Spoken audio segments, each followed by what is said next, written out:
Hey everybody, I got another fun video for you guys. I showed you all of this Marvel HTV that I bought. Awesome HTV. I just love the colors and the look of it. Well, I came up with a design that I thought would be perfect for this HTV. I needed two colors for the design, so I picked out two pieces of the HTV as I showed you, and I go ahead and I cut out the design, and I want you guys to let me know what you guys think of this design. I think it turned out amazing. I absolutely loved the final look of the design. We're just going to go through the process of cutting both of the HTVs first and then doing the weeding process, and then we're going to heat press it on. It is two layers, so there is a section of it that I'm going to press the top layer on the bottom layer, and it worked good.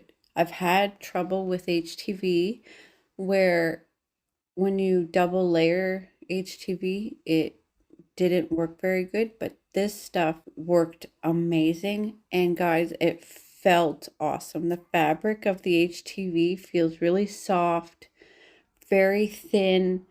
I'm absolutely happy with it. It doesn't feel thick and like rough on the shirt, making the shirt kind of stiff. It has a very nice thin feel to it, almost like fabric itself. It turned out amazing. The shirt feels awesome. I love this HTV. I absolutely love this HTV. And another thing is it weeds so nice, like so smooth. It was so easy to weed. Absolutely so happy with this HTV. I am going to put a link in the description of this video if you guys want to go find this HTV. The final look is just amazing. Let me know what you guys think of this shine bright, shine like a diamond design. And as always, I appreciate each and every one of you who tune in and watch the channel and support what I'm doing and like, comment, and share. You guys are all awesome. I hope you have an amazing day, everybody.